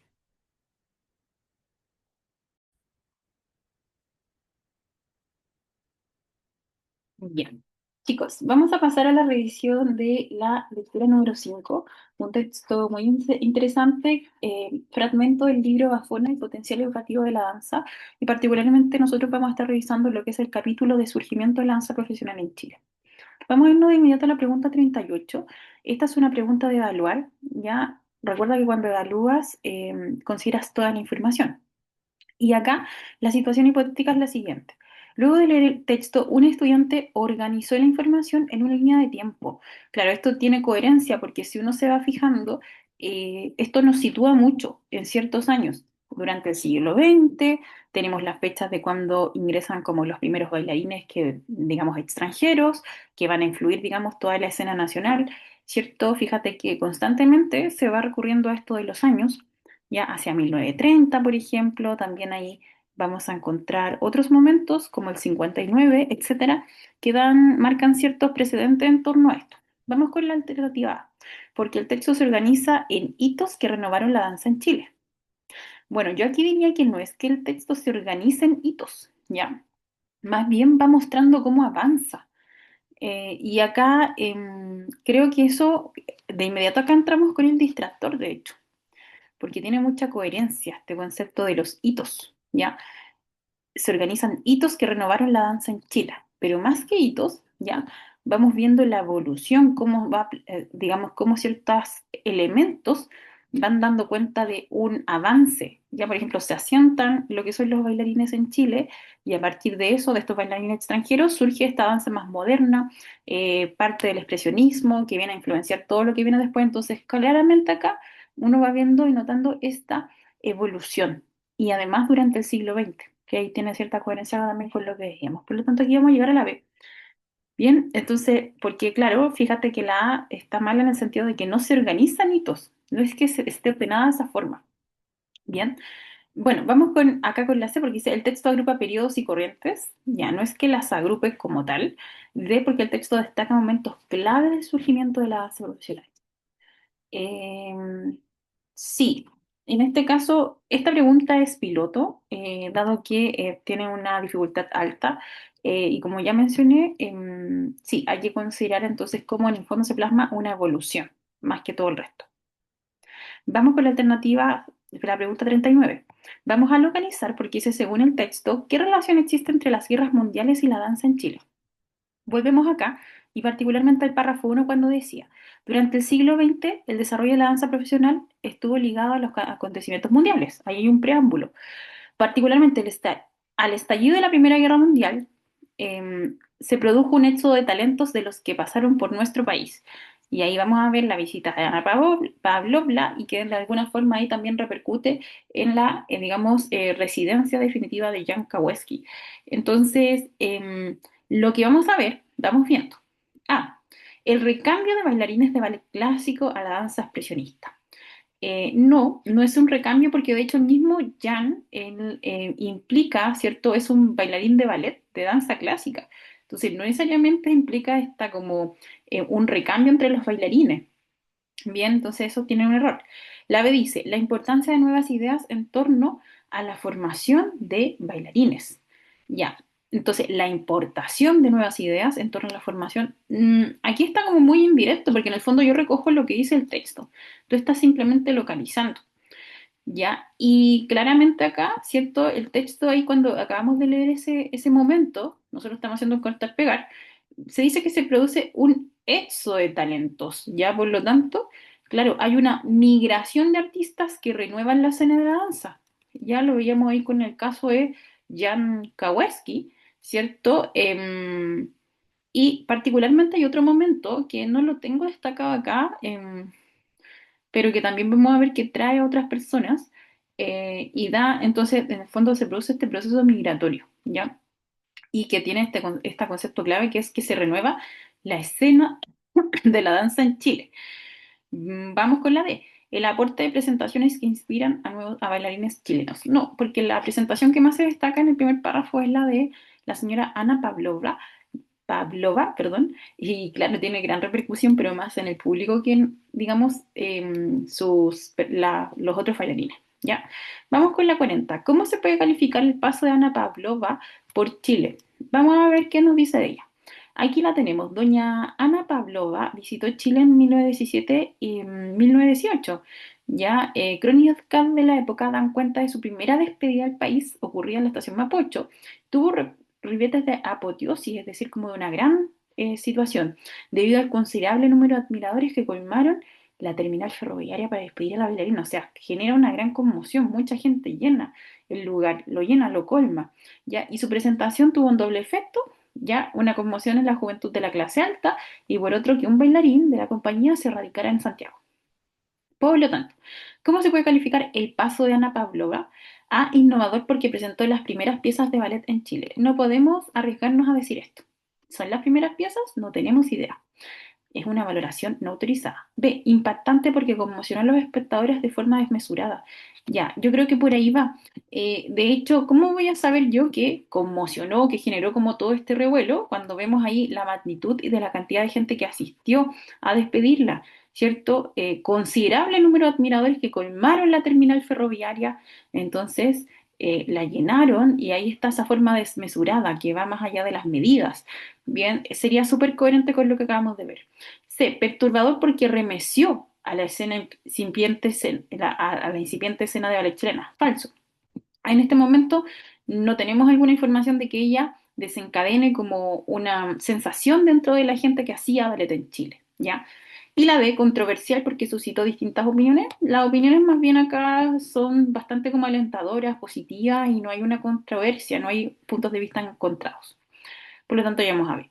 41. ¿Con qué fin se menciona la lectura de los bailarines Jan Kawecki y Doreen Young? Veamos qué tienen en común ambos. Como ya habíamos dicho, Jan Kawecki es parte del ballet de Ana Pavlova y lo que hace él es radicarse acá en Chile. Se asienta acá en Chile definitivamente. Forma una escuela donde aporta el conocimiento del ballet clásico. Mientras que Doreen Young, otra bailarina, también se asentaría en el país, enseñando las últimas técnicas y tendencias. Contribuyó a la formación de bailarines profesionales en Chile e inició un movimiento de danza reformadora. Ya, entonces, a diferencia del otro que hace un ballet más clásico, ella tiene un ballet más reformador, más innovador. Ya, entonces voy a ir acá a ver, porque leyéndola dice, para evidenciar el auge del ballet en Chile a través de la formación de bailarines. Em, Claro, sí, aquí fíjense acá, ambos son formadores de bailarines. Tenemos acá que de hecho don Jan Kawecki hace una escuela, ya donde la clase alta, digamos, va y acude a estas academias de baile. Y en el caso de doña Doreen Yang, vamos a ver que también enseña, es decir, forma en base a las últimas técnicas y tendencias, ya ahí hay un punto de diferencia con Kawecki, ¿bien? Contribuyó a la formación de bailarines profesionales. Entonces, sí, pues súper coherente. Se evidencia el auge, es decir, como este gran momento, este momento vibrante del ballet en Chile a través de la formación de bailarines. Vamos a ver la B. Para señalar a exponentes extranjeros de danzas clásicas y exóticas en Chile. Necesariamente no, ¿ya? No es tan solo eso, no es el propósito, tú estás haciendo finalidad en torno a un contexto. Bien, por eso ahí no nos calza. C, resaltar el trabajo vanguardista en la reciente escena de ballet en Chile. No diríamos que Kawecki es precisamente vanguardista. Y la D, para mostrar el asentamiento de bailarines extranjeros en el territorio chileno. Esta sería el distractor porque efectivamente esto es real, ¿cierto? Son bailarines extranjeros que se asientan, pero el propósito de mencionarlos es ver y notar cómo ellos forman, ¿cierto?, a otros bailarines. Y esa es como su gran aporte. Vamos con la 42. ¿Qué pregunta sintetiza el tercer párrafo? Yo ya lo tengo destacado.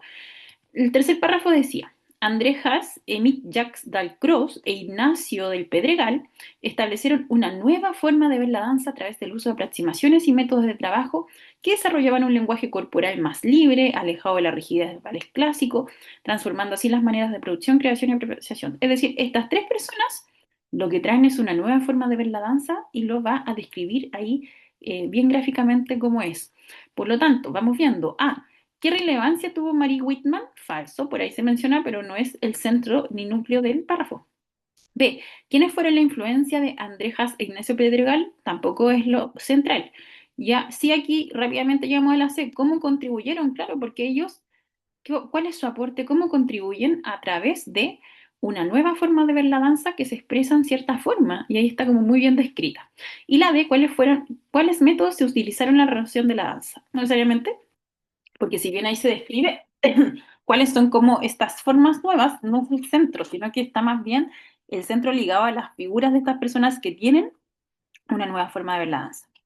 Vamos con la 43. ¿Cuál de los siguientes artistas fue invitado a crear la primera escuela de danza? Entonces, localizar es una pregunta directa. Esto lo ves acá. Fíjate, con la creación del Instituto de Extensión Musical, este instituto invitó a Chile a Ernst Utoff a crear la primera escuela de danza de la Universidad de Chile. Por lo tanto, el caballero aquí escogido sería Ernst, ¿ya? Aquí es cortar y pegar, nada más que eso. Vamos con la 44. A partir del texto, ¿qué representa la influencia del expresionismo en la danza chilena? Interpretas, ¿ya? Porque estás viendo una representación.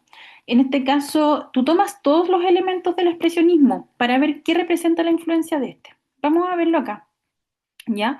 Por ejemplo, vamos a encontrar en el párrafo 4 que, bueno, el éxito de Mesa Verde, una obra, danza moderna y del expresionismo alemán, fíjate, esta obra, marcaron un hito en la historia de la danza escénica en Chile. O sea, esta obra que ya pertenece al expresionismo marca un hito, ¿ya? Pues influye de sobremanera en los parámetros estéticos de la época.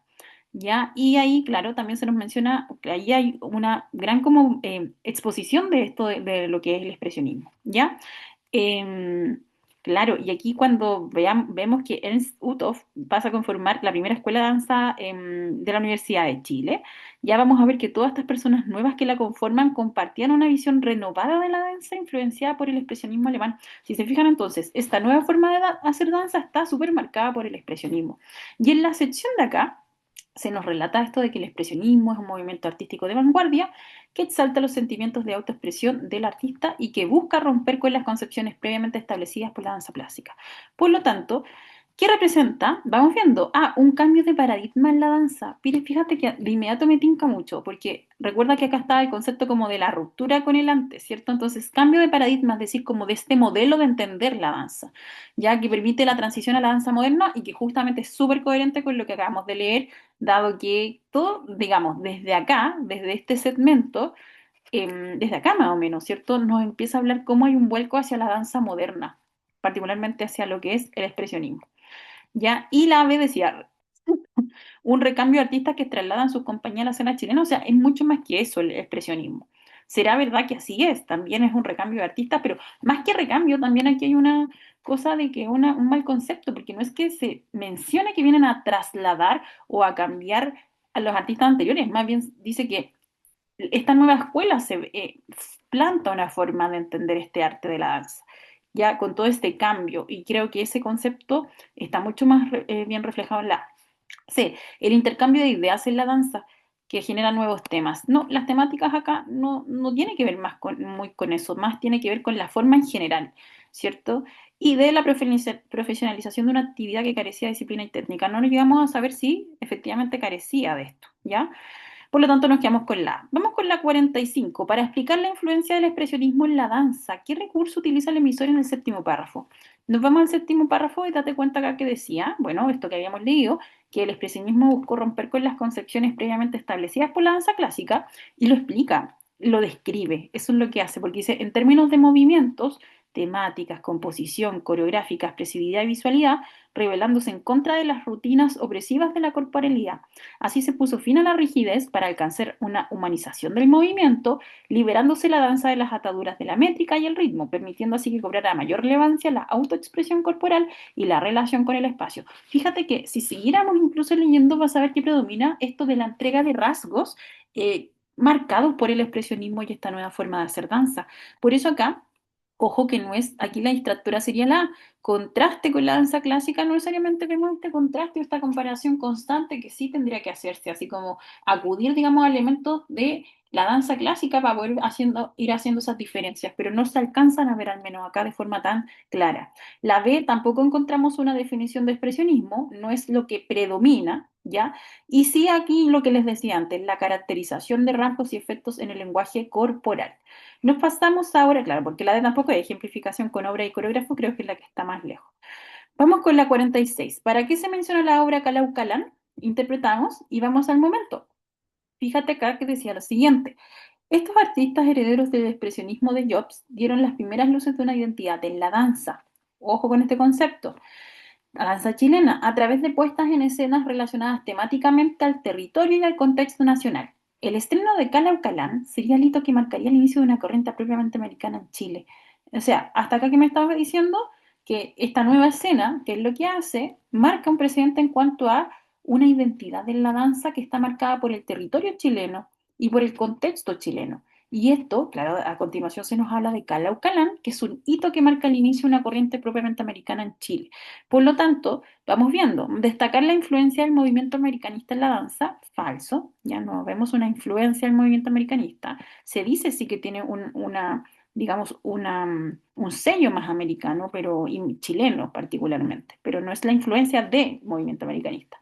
B, para ejemplificar la primera danza de carácter vanguardista, no podemos determinar que así sea. C, resaltar el trabajo de la nueva camada de bailarines chilenos.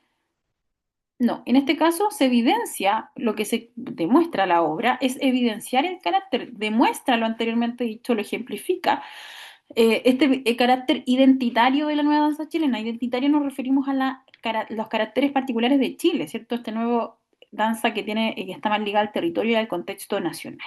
¿Ya? Bueno, dejamos hasta acá esta revisión y vamos a pasar ahora con la lectura número 6. Bienvenidos alumnos y alumnas, profesor Constanza acá. Sigamos con esta revisión de ensayo. Vamos a la lectura número 6. La Casa de los Espíritus. Evidentemente un fragmento, porque toda una novela completa, ¿no? Pero un fragmento de La Casa de los Espíritus de Isabel Allende del 82. Como siempre, nuestros colorcitos. Y empezamos con la pregunta 47. ¿En qué lugar suceden los hechos comentados al inicio del texto? Pregunta y al localizar, y las alternativas son A, en la casa de la familia; barco, en la iglesia; C, en el confesionario; o dedo, en la escuela. Y la alternativa correcta es en la iglesia, ¿no? Acá todo el, hay varias cosas en el primer párrafo que podríamos apuntar, ¿no es cierto? Pero tenemos una evidente donde dice: el tiempo pareció detenido en la iglesia, marcado con color en su pantalla, en el párrafo primero. Está, ¿no es cierto?, en la iglesia escuchando el sermón. Por lo tanto, esta pregunta de localizar se responde rápido y sencillamente con la alternativa barco. 47 barcos. Sigamos con la 48. ¿Con qué propósito se menciona a Luis y a Rosa en el sexto párrafo? Pregunta entonces de interpretar. Y las alternativas vendrían siendo A, porque son hermanos de Clara; barco, porque tienen los mismos poderes que Clara; casa, porque tienen cada uno su rareza, igual que Clara; o dedo, porque Nidia desearía que Clara los imitara. La alternativa correcta es C, porque tienen cada uno su rareza, igual que Clara. Y si nos fijamos en el sexto párrafo, dice, hablando de los poderes de Clara, dice: los consideraban o los tomaban como una característica de la niña, como la cojera de Luis o la belleza de Rosa. O sea, cada uno tenía su rareza, su característica especial, y los poderes de Clara, del cual se habla en el texto, ¿no es cierto? Básicamente lo mismo. 49. ¿Qué se puede interpretar de las palabras de la nana al final del texto? Pregunta de interpretar. Las alternativas vendrían siendo las siguientes. A, que Clara crecería y se convertiría en una adulta normal con el tiempo.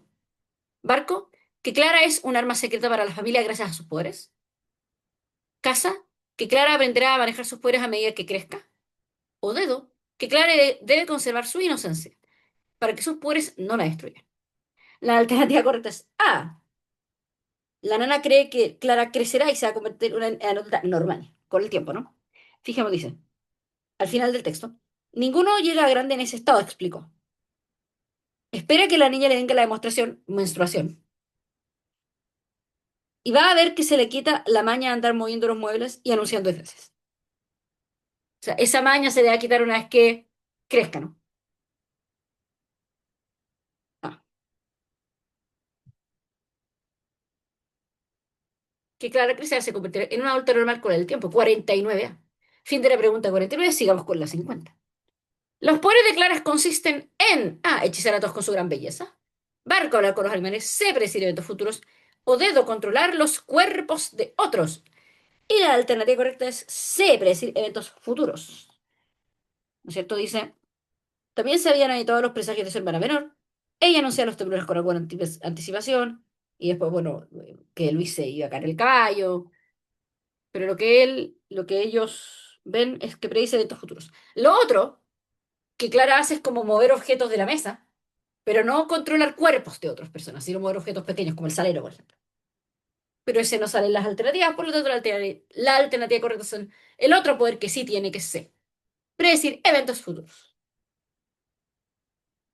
50, 50C, 50C, fin de la pregunta 50, dirigémonos a la 51, dice así. ¿Con qué finalidad se menciona el accidente de Luis con un caballo? En el párrafo 7 pregunta de interpretar finalidad de texto, finalidad de un elemento, ¿cierto? A. Para explicar la razón de la cojera característica de Luis. Marco para demostrar que Clara no le crea sus predicciones. Casa para demostrar que a veces Clara fallaba en sus predicciones. O dedo para dar un ejemplo de cómo Clara podía hacer predicciones. ¿No es cierto? Dice, párrafo 7 en lo pertinente, a los 6 años Clara predijo que el caballo iba a voltear a Luis, pero este se negó a escucharla y desde entonces tenía una cara desviada. ¿No es cierto? Ojo, dice, este se negó a escucharla. No es que generalmente no le creyeran sus predicciones. Por eso no es la Barco. Después, va más allá de por qué Luis está cojo, ¿no? El tema es un ejemplo de predicción. Barco, un ejemplo de una predicción que hizo Clara. 53, 51 dedo, 51 dedo. Fin de la pregunta 51. Vámonos a la 52. ¿Cuál es el tema del séptimo párrafo? Pregunta de interpretar. A. El accidente del caballo Luis. Barco los poderes de Clara. C. La relación de Clara con su familia. O dedo. El amor de Clara por la nana. La alternativa correcta, por supuesto, D. Es Barco. Los poderes de Clara. Si vamos al séptimo párrafo, empezamos ya hablando de los poderes mentales de Clara. No molestar a nadie. No producir más desorden. Servitanca siempre asunto de poca importancia en la estricta intimidad del hogar. Y ahí empieza a explicar, ¿no es cierto?, que se mueve las cosas en la mesa, que predice cosas, el ejemplo del caballo Luis, ¿no es cierto? Los pobres de Clara. Eso, de eso habla el párrafo 7, 52 barcos, 52 barcos. Fin de la pregunta 52. Vámonos a la 53. ¿Qué actitud asumió el padre Restrepo frente al comentario de Clara? Pregunta de evaluar por actitud, ¿no es cierto? En este caso, actitud de personaje. A, de enojo. B, de indiferencia. C, de confusión. D, de miedo. La alternativa correcta es enojo. A. Acá estamos, ¿no es cierto? Cuando habla Clara, están saliendo de la iglesia, ¿no es cierto? Desde el umbral escuchan su terrible voz del arcángel ofendido. ¡Endemoniada! ¡Soberbia endemoniada!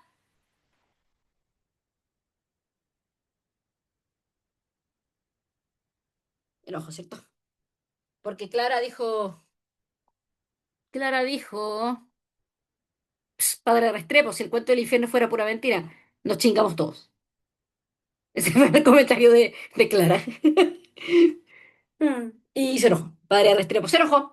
Alternativa A, 53A, 53A. Fin de la 53, vamos a la 54. Frente al comentario de Clara, el padre Severo, su padre, que es el papá de Clara, Severo, saca a toda la familia de ella, ¿qué? Pregunta interpretar. A, desean discutir lo ocurrido con Clara en privado. Barco, desean evitar las repercusiones sociales del exabrupto. C, desean controlar la descompensación de la niña. O Dedo, desean no molestar al resto con sus ataques de risa. La alternativa, evidentemente, es la Barco. Deseaban evitar las repercusiones sociales del exabrupto. Vamos a buscar dónde dice, dónde nos dan a entender eso, ¿cierto? Dice acá. Severo comprendió que debía actuar antes de que se estallara la risa colectiva o se desencadenara algún cataclismo celestial. Tomó a su mujer del brazo y a Clara por el cuello y salió arrastrándolos a grandes zancadas, seguido por sus otros hijos que se precipitaban en tropel hacia la puerta. Como, ya acá, antes de que pase algo, antes de que quede embarrada, tenemos que abortar. Disimulen, vamos loca. ¿No es cierto? Desean evitar la repercusión social del exabrupto porque lo que Clara acaba de decir no era óptimo, ¿no? 54 barcos, fin de la pregunta 54. Dirigémonos a la 55. ¿Cuál fue la actitud de Clara, de los padres de Clara, frente a sus poderes? Evaluar, actitud nuevamente. La alternativa es A, aceptación, mientras sus poderes no se expusieran al público. Barco, apoyo frente a la extraña que se sentía la niña. Casa, confusión, mezcla de miedo ante Clara y admiración por ella. O dedo, indiferencia que dio paso al miedo social y religioso. La alternativa correcta es dedo. Fijémonos acá, ¿no es cierto? Dice, cuando el padre Restrepo se enojó y dijo soberbia endemoniada, sus padres en cambio no pudieron ignorar las palabras, a pesar de que están de acuerdo en que la posesión demoníaca y la soberbia eran dos pecados demasiado grandes para una niña tan pequeña. Temían la maledicencia de la gente y el fanatismo del padre Restrepo. Hasta ese día, o sea, hasta ese incidente, no habían puesto nombre a la excentricidad de su hija menor, ni la habían relacionado con influencias satánicas, las tomaban como una característica de la niña, como la cojera Luis o la belleza rosa. O sea, al principio eran indiferentes, ¿no es cierto? Era, bueno, es así nomás. Y después, con este comentario, con este exabrupto de Clara y comentario del padre Restrepo, tenemos entonces que sí empieza un temor social religioso. Alternativa 55 dedos, 55 dedos. Fin de la pregunta 55, dijémonos al 56. ¿Quién terminó por olvidar las palabras del padre Restrepo? Pregunta de localizar, extremadamente fácil, como todas las preguntas de localizar. Alternativa A, Vivian, B, Clara, C, Severo o D, Luis. La alternativa correcta es Barco, Clara. Dice, la única que no volvió a pensar en ellas, en las palabras del padre Restrepo, fue la misma Clara, que se limitó a anotarlas en su diario y luego las olvidó. Por lo tanto, acá tenemos claramente que ella fue la que no volvió a pescar las palabras del padre Restrepo. 56 va, dedo de 56, o sea, 56 barco, 56 barco. Fin de la pregunta 56 y podemos dirigirnos al siguiente texto. Pasamos a la lectura número 7. En este caso estaríamos revisando junto a Constanza las siguientes preguntas y por supuesto la idea es que tú hayas leído todo el texto y bueno, vamos a pasar al grano con ir directamente a la pregunta 57. La pregunta 57, ojo, porque exige que hagamos una relación entre párrafos, ¿ya? Relación entre el primero y el segundo. Veamos, aquí yo lo tengo destacado, obviamente como es relación, a la vez esto es una función de párrafo, entonces tenemos que ver la síntesis para ver cuál es el objetivo en sí. Entonces, obviamente acá está, bueno, nos anuncia primero esto de la obra de la arquitectura y que constituye una parte importante del patrimonio. Ya, esto tiene una incidencia en el desarrollo de las ciudades, la intervención de paisajes, territorios, espacios públicos y otros. ¿Ya? Y fíjense, agrega otra idea. La buena arquitectura contribuye a incrementar los estándares de calidad de vida y a favorecer la búsqueda del bien común. Entonces, más o menos nos habla acerca de cómo la labor de la arquitectura la incidencia que tiene en distintas áreas, ¿ya? Mientras que el párrafo 2 vamos a ver, ¿ya? En torno, bueno, amplía un poquito el anterior porque dice, en torno a la práctica profesional de la arquitectura convergen diferentes ámbitos disciplinares. Se está ampliando la información en relación ahora, sí, a cómo hay una interdisciplinaridad, es decir, hay otras también áreas o disciplinas que también pueden ayudar, ¿ya? como dice acá entonces, que convergen en diferentes ámbitos disciplinares y existen otras dimensiones de su quehacer que tienen impacto en el entorno natural y construido, como la planificación, el diseño, la arquitectura del paisaje o el patrimonio. ¿Ya? Vamos a ver cuál es coherente con eso. Bien, la A dice, el segundo ejemplifica las problemáticas planteadas en el primero. Entonces acá, ojo porque este concepto de problemática no tiene nada que ver. Nunca se planteó problemáticas, ¿ya? La B dice, el segundo amplía la idea del primero al incorporar otras disciplinas. Justamente en lo que acabamos de leer, se destaca este carácter interdisciplinar, ¿cierto? Llevando, por ejemplo, la labor de la arquitectura a otras dimensiones como tienen que ver esto de la planificación, el diseño urbano, el patrimonio, por lo tanto se amplía esta mirada. Vamos a llegar entonces a la B. La C decía, el segundo contrasta la dimensión patrimonial con la práctica profesional. No, no hay un contraste. De hecho, hay una línea que se sigue todo el rato, es como una continuidad y por eso decimos ahí que el verbo coherente se amplía. Y la D decía, el segundo reformula la tesis inicial. No, no hay una reformulación, ¿cierto? Cuando yo reformulo, quiero repetir pero con otras palabras. Y tampoco hay una perspectiva crítica. Vamos con la 58. ¿Cuál de las siguientes no es una característica de la arquitectura según el texto? Vamos a localizar. Yo aquí ya lo tenía destacado, porque fíjense, fomenta la inclusión social, claro, porque teníamos de hecho el caso donde la arquitectura también, ¿cierto?, afecta, digamos, el entorno a través de la adaptación para personas en situación de discapacidad. Esto vamos a decir que sí se considera como fomentar la inclusión social. La B dice, ¿es eminentemente creativa? Bueno, también se menciona, la arquitectura es una disciplina eminentemente creativa, es decir, por sobre todo. Y la C, aumenta la calidad de vida, también es otro elemento que vas a tener acá, contribuye a incrementar los estándares de calidad de vida. Con esa información entonces podemos descartar todas las anteriores, ¿cierto? Aquí la A no es que era la correcta, perdón, en este caso la correcta es la D. Busca la armonía y la belleza. No es una de sus características, pues no está en el texto. Vamos con la 59. ¿Con qué propósito el texto menciona la sofofa y el vagón central? Entonces vamos a interpretar y vamos a los elementos. Acá los tengo. Ya decía, la arquitectura es considerada en este entramado como parte de los sectores que, manteniendo su contenido creativo, lo ponen al servicio de otras industrias y se transforman en parte de un proceso productivo superior. Claro, entonces es servir, digamos, a otra materia y particularmente lo que tiene que ver con la economía.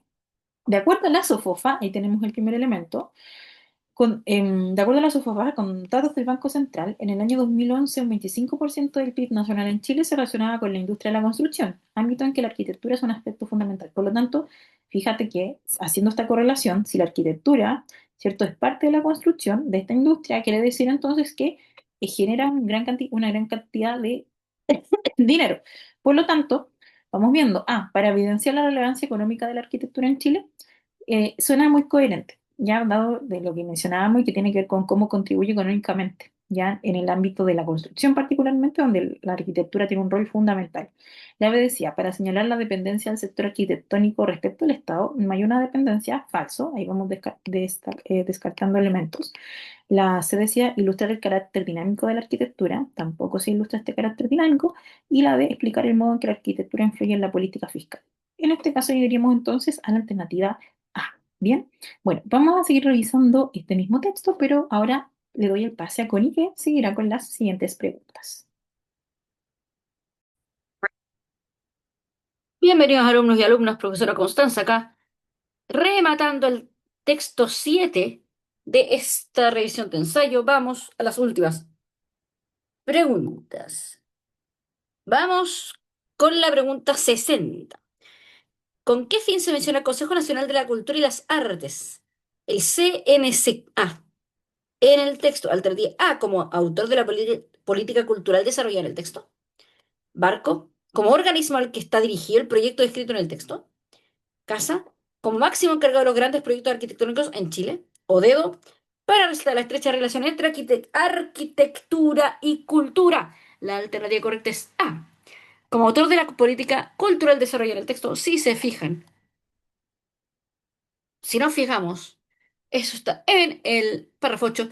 Este documento es la primera política cultural que el Consejo Nacional de la Cultura y las Artes, CNCA, desarrolla para el sector de la arquitectura. Por lo tanto, acá tenemos la pregunta 60A. 60A, pregunta a interpretar 60A, fin de la pregunta 60, vamos a la 61. ¿Cuál es la idea central del sexto párrafo? Pregunta de síntesis, ¿no es cierto? Eso eh, es interpretar la alternativa. Es A, los principales logros de la arquitectura chilena alabados internacionalmente. Barco, las particularidades de la arquitectura chilena y su explicación. Casa, cómo se compara la arquitectura chilena con otras latinoamericanas. O dedo, la arquitectura como presentación ante los ojos de la comunidad internacional. La alternativa correcta es dedo. La arquitectura como presentación ante los ojos de la comunidad internacional. Fijámonos en el texto, en el párrafo 6, ¿no es cierto? Sus manifestaciones son además vistas positivamente en términos de la imagen que proyecta el país en el extranjero, siendo los arquitectos chilenos reconocidos especialmente por, ¿no es cierto? Entonces, acá se habla de cómo se ve, o sea, cómo la arquitectura juega un papel en la percepción internacional del país, ¿no es cierto? Dedo, 61 dedo. Fin de la pregunta 61. Vamos a la 62. Pregunta de evaluar, ¿qué dice? Considerando el tratamiento del tema keto-televisor, A, didáctico, ya que explica la diferencia entre buena y mala arquitectura. Barco, objetivo, ya que expone el tema sin argumentar a favor ni en contra. Casa, narrativo, ya que desarrolla el tema trae historias concretas. O dedo admirativo, ya que resalta grandes logros y maravillas arquitectónicas. La pregunta se responde con barco, objetivo, ya que expone el tema sin argumentar a favor ni en contra. Acá, ¿no es cierto?, tenemos que el texto no explica la diferencia entre buena y mala arquitectura, no hace eso. Tampoco desarrolla como ideas o ejemplos concretos como narrativo, y tampoco habla de maravillas arquitectónicas. Explica, ¿no es cierto? Introduce un proyecto. Por lo tanto, la opción correcta es barco, de 62 barco, 62 barco. Fin de la pregunta 62, vamos a la 63.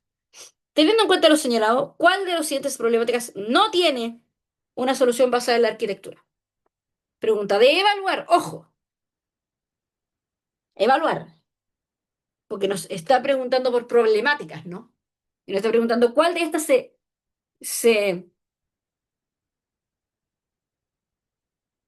corrige con la arquitectura. A.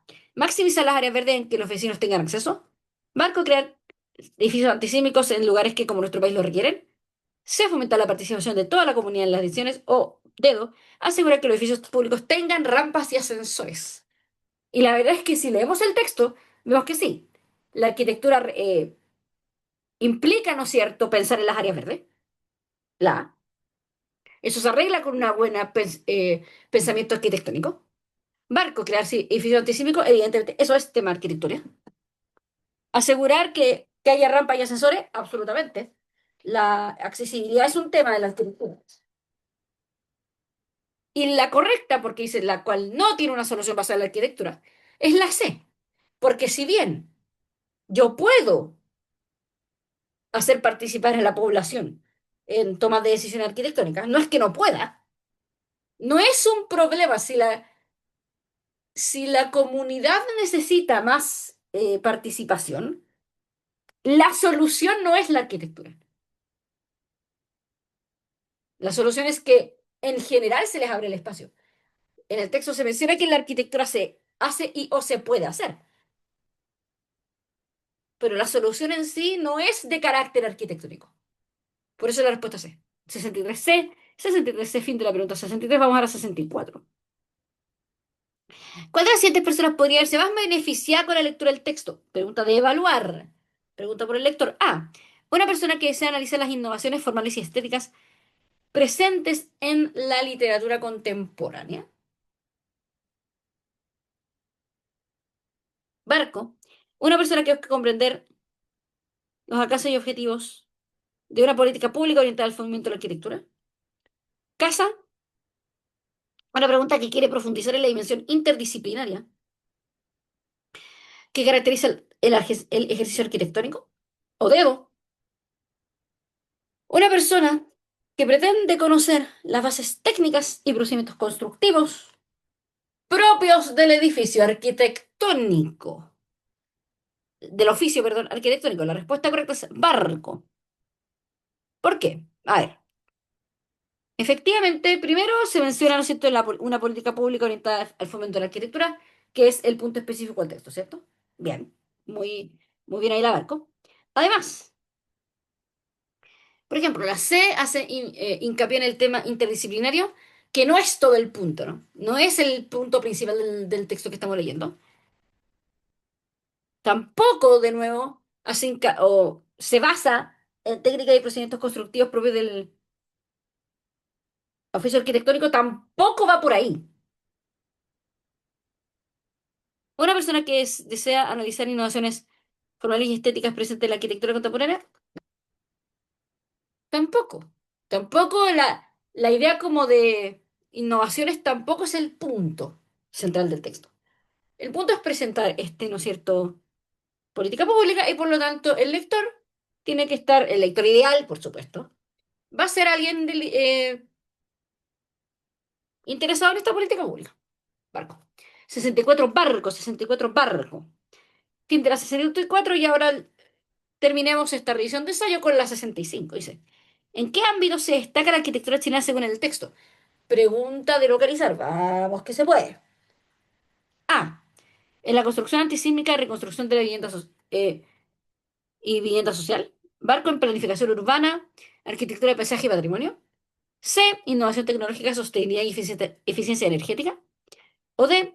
Educación universitaria, conservación y la investigación aplicada. Y la respuesta correcta a esta pregunta número 65 es la A. En construcción antisísmica, reconstrucción y vivienda social. Esto lo podemos encontrar en el texto, literalmente es una pregunta localizada, así que así corresponde. En el párrafo 6. La arquitectura chilena es estimada en áreas tan diversas como la construcción antisísmica, reconstrucción y vivienda social. Ahí está, ¿no es cierto? Marca en rojo la respuesta correcta a esta, la pregunta 65. 65A. 65A. Con esto terminamos nuestra revisión de ensayo. Muchas, muchas gracias por su atención.